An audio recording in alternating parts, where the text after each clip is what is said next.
Vortex.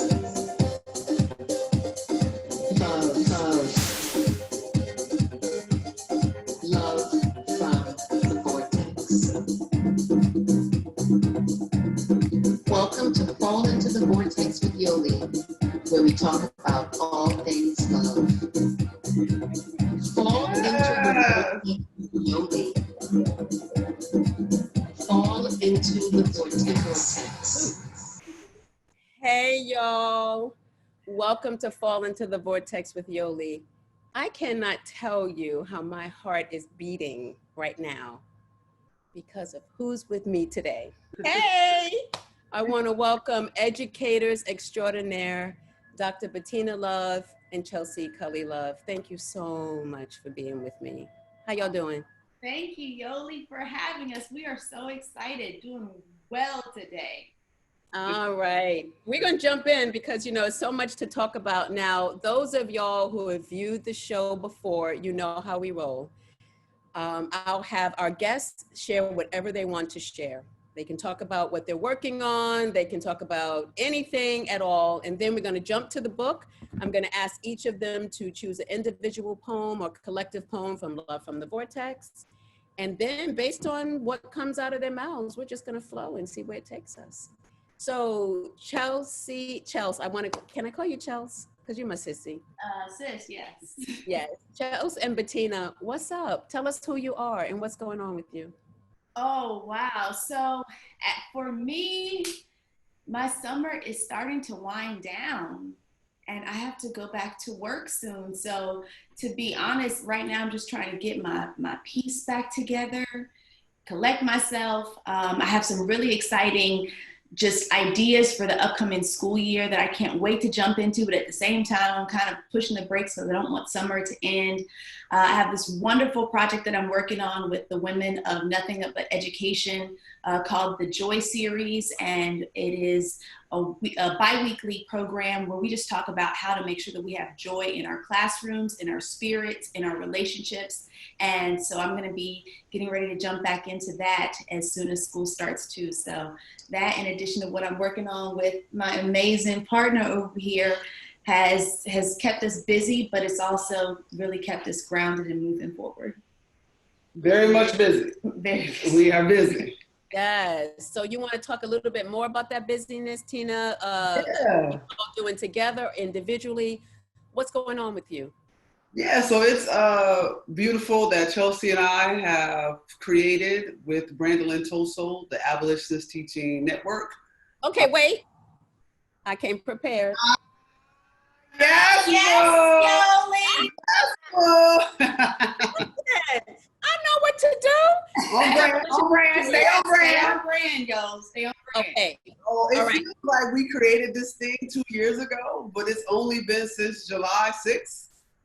So it's been 2 weeks of just unbelievable outpour of love and support for the network. We raised over $60,000 in 2 weeks. So it's just been amazing. We have some amazing stuff coming on. We drop a podcast Monday. We did our first webinar 2 weeks ago, maybe a week and a half ago, and it's 65,000 people have watched. We have unbelievable programming coming up this year. We have what does it mean to be a co-conspirator? Yes. That's August 3rd, 1,400 people in that. We have another workshop for Black educators and educators of color to talk about love and resistance and healing. That's also August 3rd. We got about 400, 500 in that. So we're just really just happy that people have responded so well. It's been an outpouring of love, something we created. And so now, we just want to keep building it out to be a network that really protects and loves Black and brown children. So we're just excited and thankful.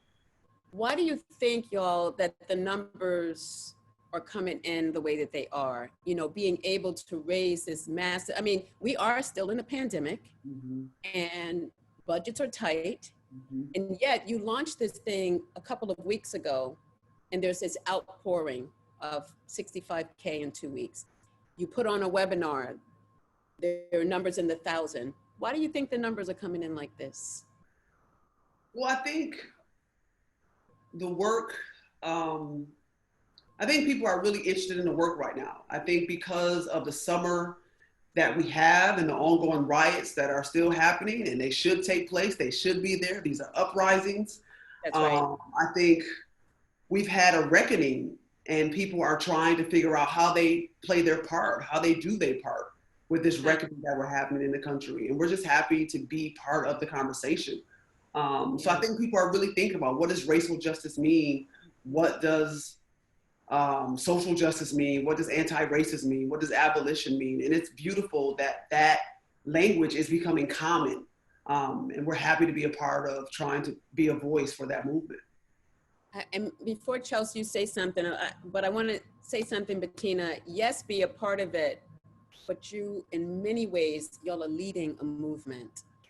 And I just want to put that out there, because this is how people see this. This indeed is a movement. It's not something that is just, it might have just started 2 weeks ago, but y'all have been doing this your entire lives. And it's a movement that people are ready. I'm ready. That's why I got my t-shirt on.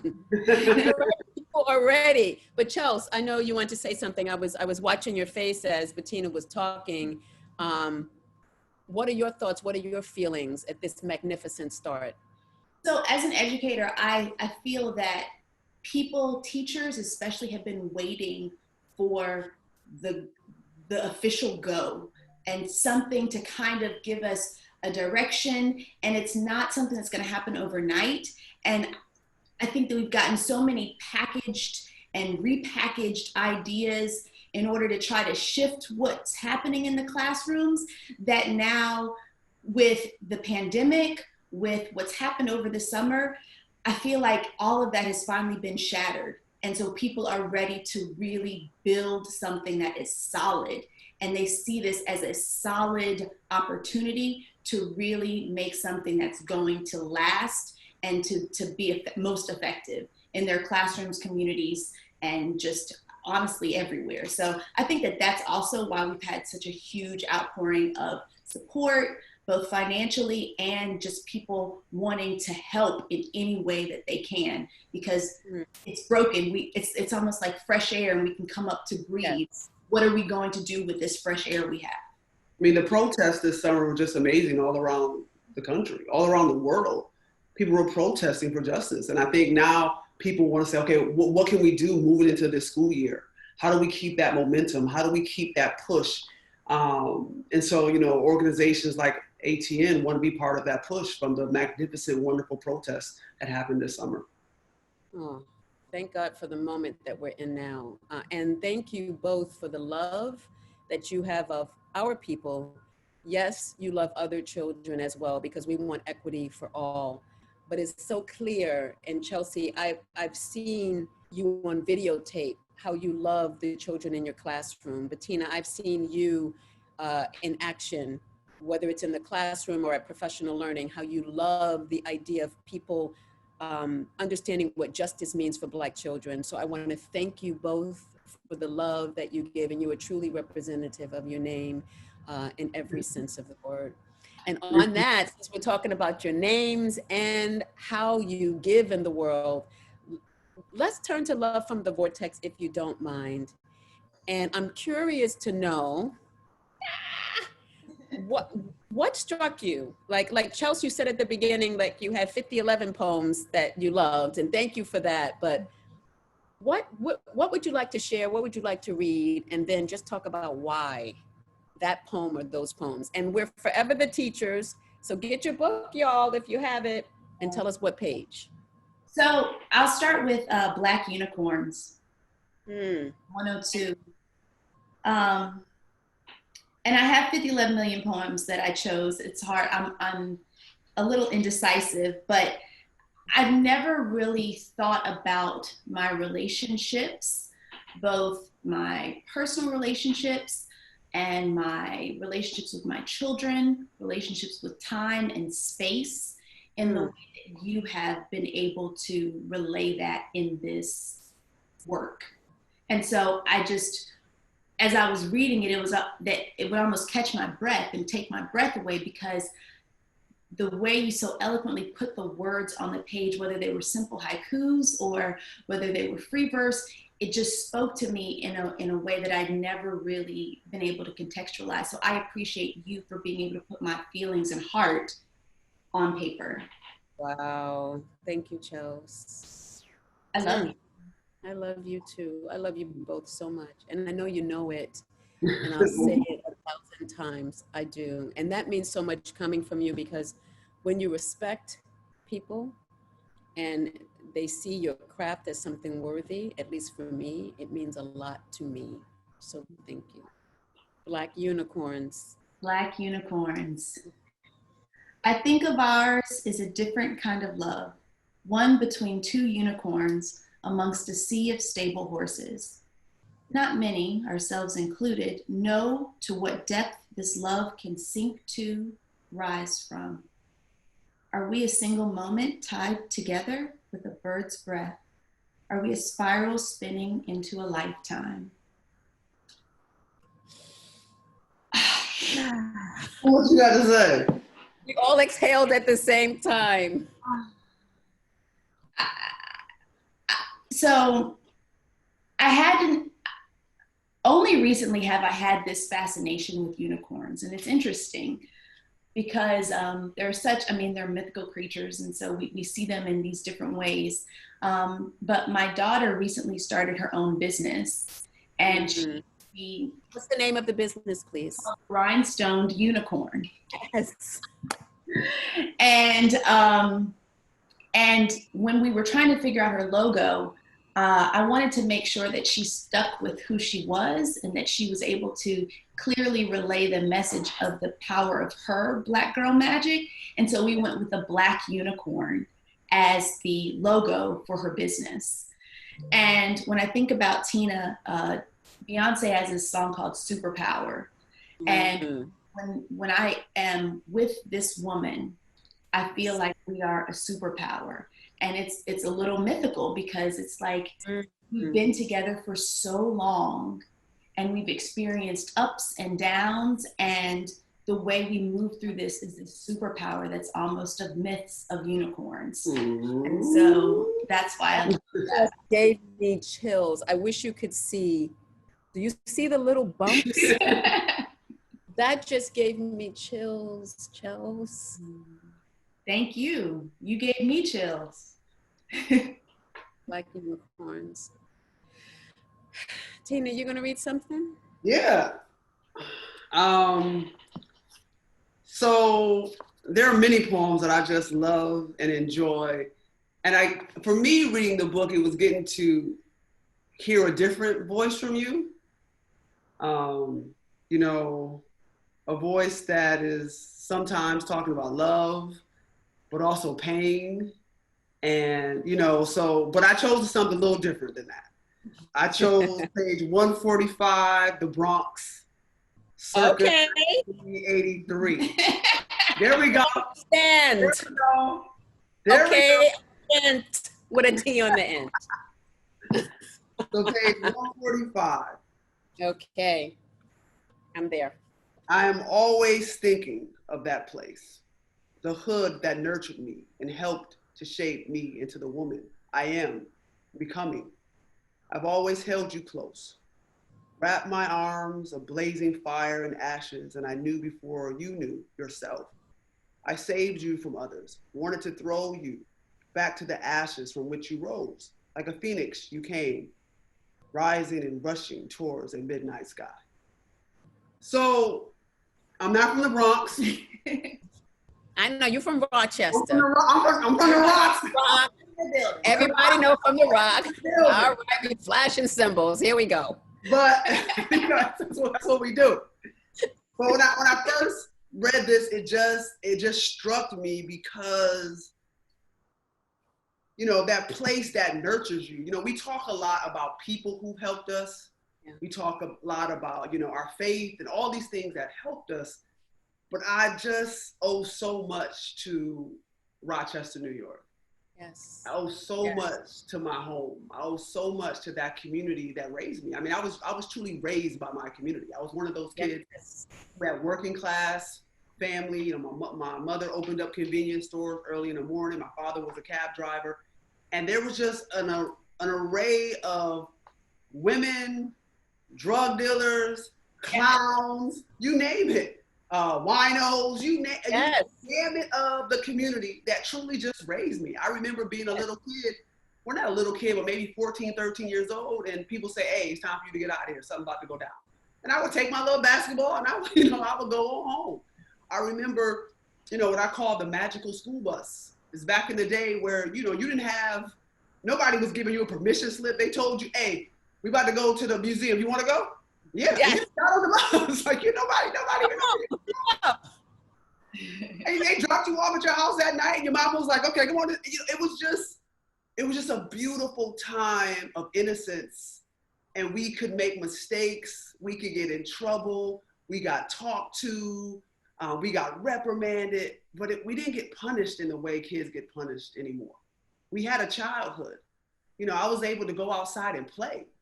Yeah. I played. I mean, I grew up in that traditional Black household in the summertime. You had to go play. You couldn't stay in the house.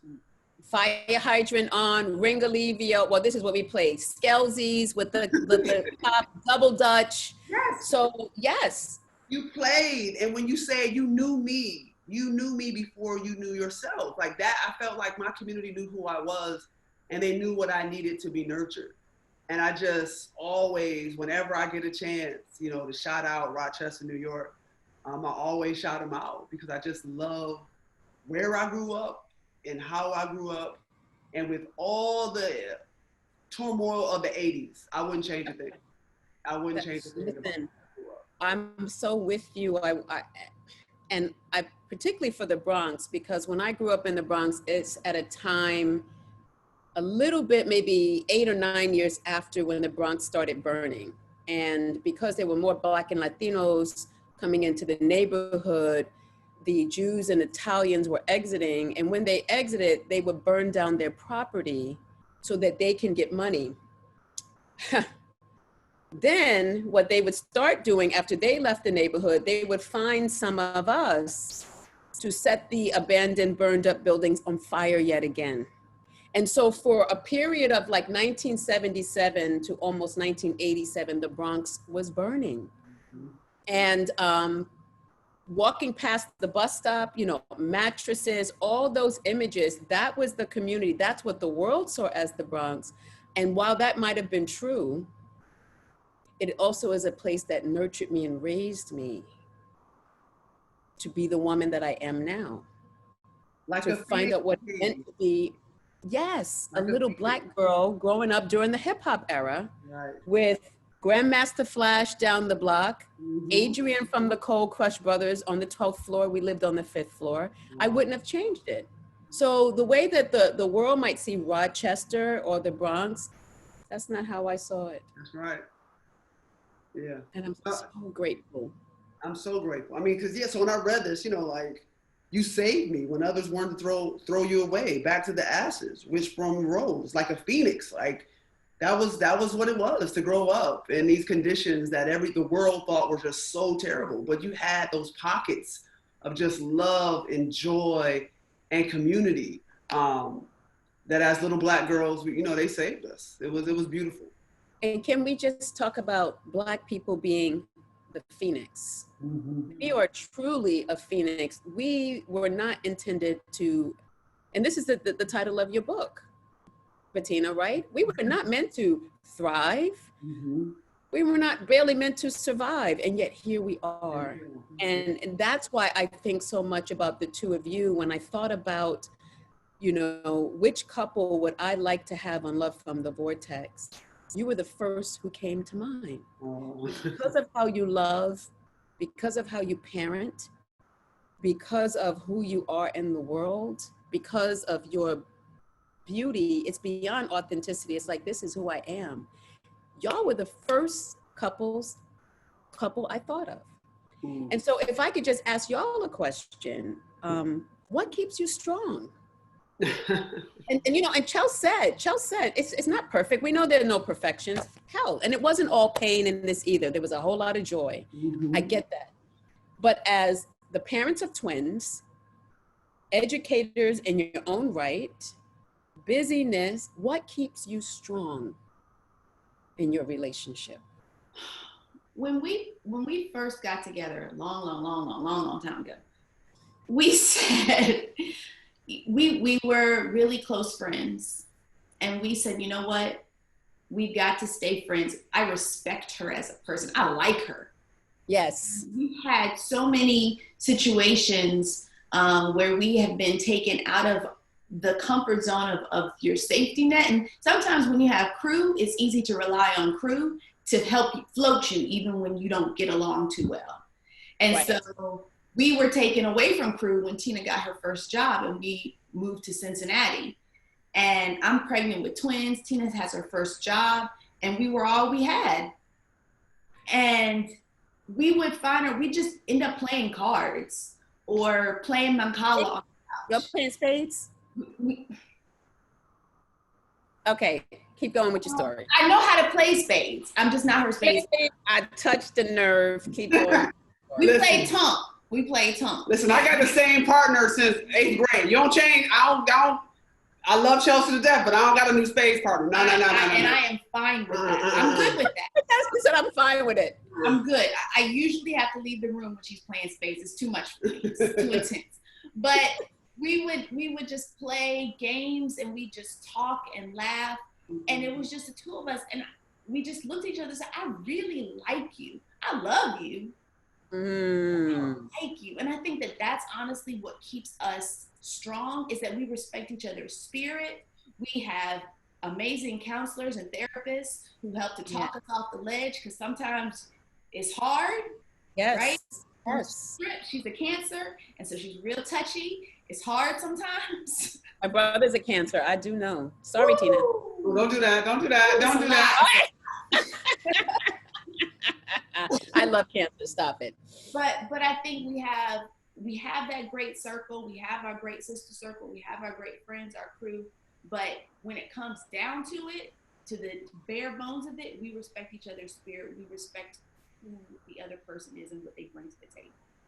Wow. Would you like to add anything, Bettina? I mean, she said it all. I mean, I think Chelsey's right. You know, at the very beginning of our relationship, we said a few things, that we were going to respect each other. And we were always going to check in. And if you're not happy, why are you not happy? And you only get one life that I know of. And so live it to the fullest. Live your life. And if you're not happy, then, and if this is not making you happy, then we got to figure it out. And if that means whatever that means, but we've always been committed to the idea that you should be happy and we should respect each other and we should love each other and we should see each other first as, you know, human beings. And, you know, it's really odd thinking about that, because we were talking like that at like 24, 25 years old when we got together. I mean, Chelsey and I, we've been together 17 years now. 17 years, no breaks. 17 years, no breaks. 17 years, no breaks, and still going strong. Still going strong. But I think it just comes out of, you know, love is fleeting. Yes. Love can get on your nerves. Love can be great one day and can't stand that joker the next day. But respect, constant, because we both are individuals, and you got to go out in this world saying that whatever happens, I'm going to make sure I respect that person. I'm going to make sure that I'm living in a way that respects that person, and I'm never going to violate the trust that this person has for me and the respect. And so I think that is what has kept our relationship strong, is that we respect each other inside this house and outside this house.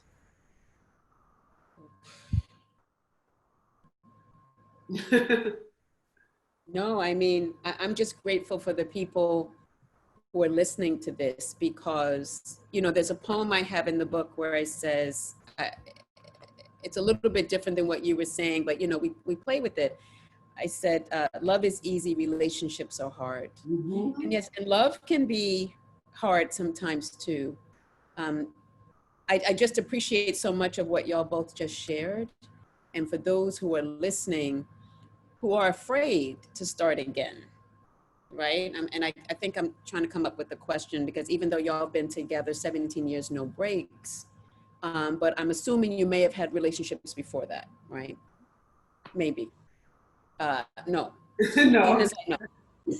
All I know is Chuck. All I know. That's all I know. That's all I know. That's the right answer. That's the right answer. But I'm just wondering, like, for those, and I guess I'm inspired for two reasons. I just finished an episode with Ebony McGee.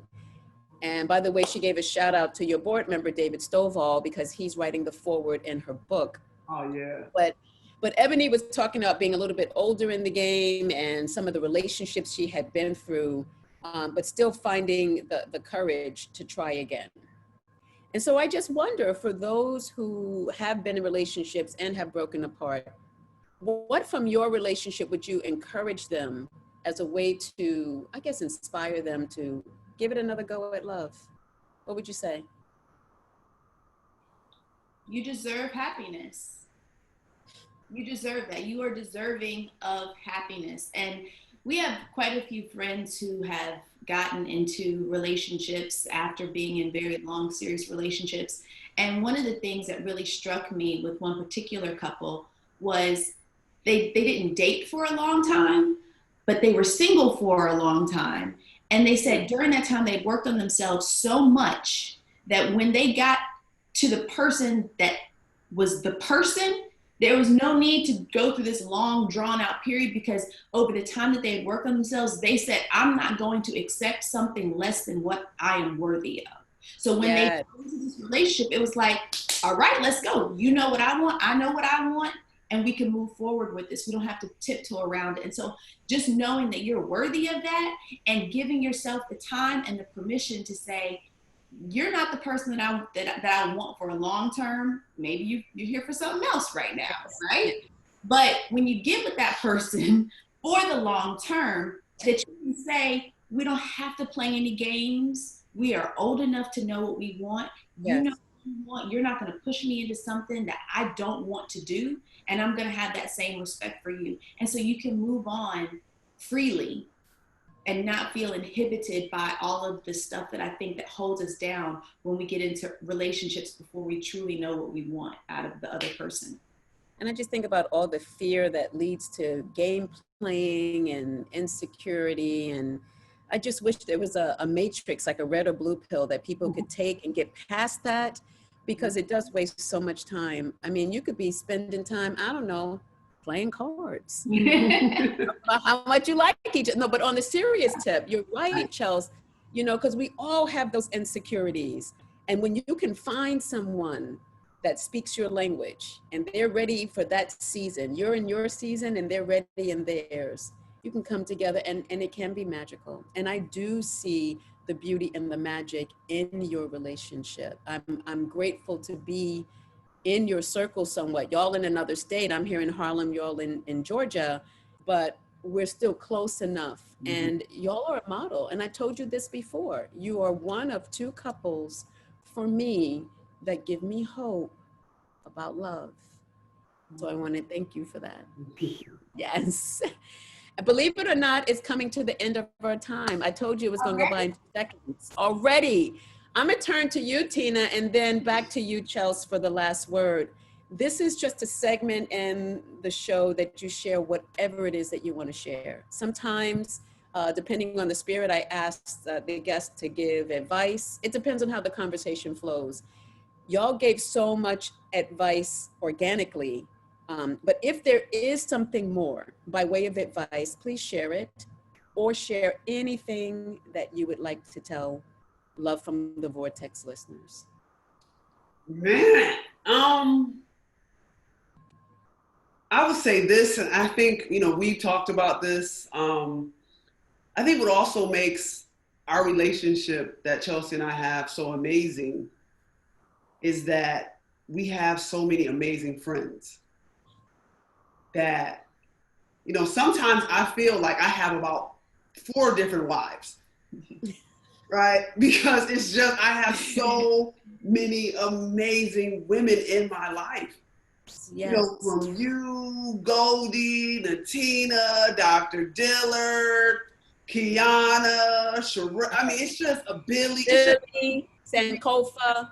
It's just amazing how many amazing women are in our lives. And I think that's what also makes our relationship so strong, is that we had at a certain point to realize that we can't be each other's everything. Right. Talk about that. Talk a little bit more about that. That was hard for A Chelsey. lot of people are looking for the partner to, I need you to read my mind. I need you to do this. I need you to be all things. No one person can give you everything you need. That's unrealistic. Mm-hmm.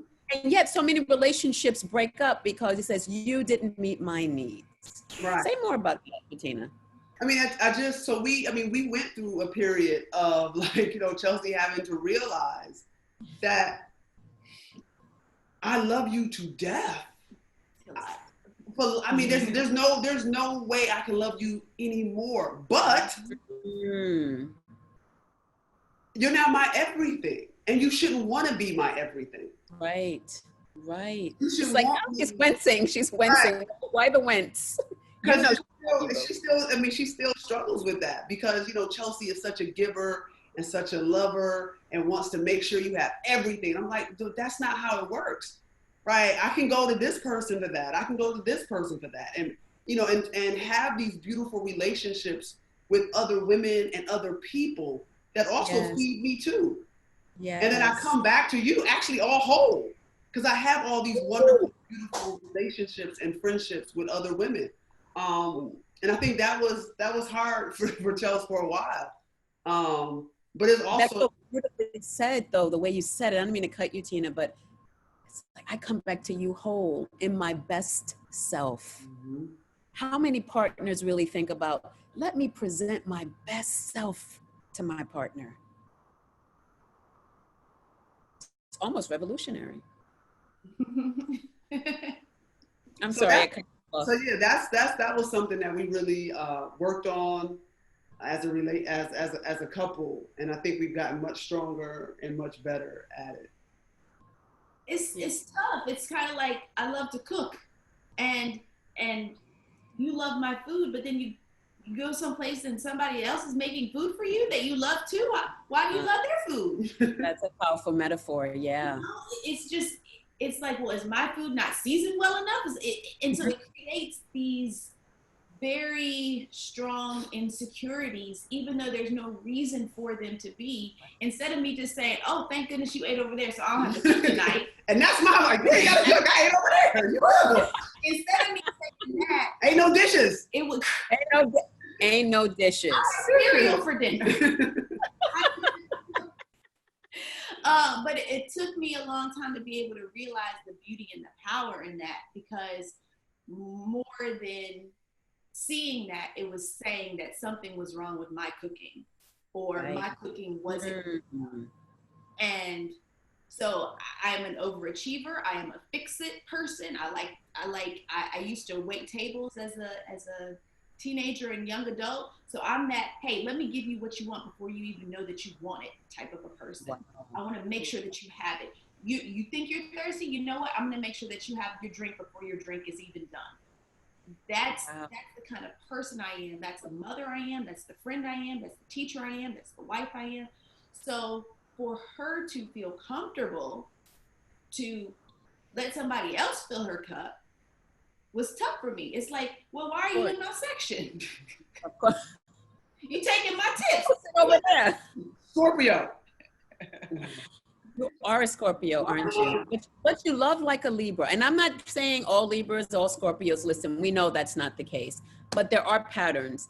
And you do love very, very deeply, Chelsey. And that's one of the things that's so endearing about you. The very things that you described, which I am sure is why you are so loved by Bettina. And you're a blessing. You both are blessings to each other, but you are a blessing. And you are like that in my life, Goldie's life, certainly your children's lives. And yeah, and Tina's like you said too, we need more than one person for us to make up our wholeness. And then we come before that person and you get all the benefits, Chelsey. Yeah. You get all the benefits of her wholeness. And that's a beautiful thing. I mean, like we've been together for 17 years. We've been friends for 19. So you have shifts and growth over that period of time. So I think that ironically enough, during this pandemic, we've gotten closer, obviously, because we don't leave the house, but Right. we also don't have an out. She's not traveling. You know, we don't have a disagreement and then she travels and we have to figure this out over the phone, or we can be disconnected. So it's been very up close and personal. And I'm so thankful for her friends because yes. Joy in her voice, and that makes me so happy to hear that joy in her voice. And our daughter even says, I love it when y'all talk to your friends on the phone. You both seem so happy. And so we have that happiness. We look at each other and they say, okay, can you guys go somewhere else with that? So they see the happiness between the two of us. What a model. What a model. Of friendship and of love. I feel like I want to cry.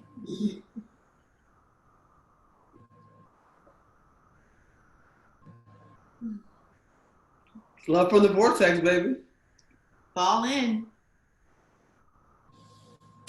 Thank you both. We love you. I love you too. Hey, you one of my wives. Yeah, one of your wives. Where's my ring, boo? Where's my ring? No, thank you. Thank you, Chelsey. Thank you, Bettina. And thank you, viewers, for falling into the vortex with us. We are so grateful you were here, and we'll see you next time. Bye, everybody. Love you.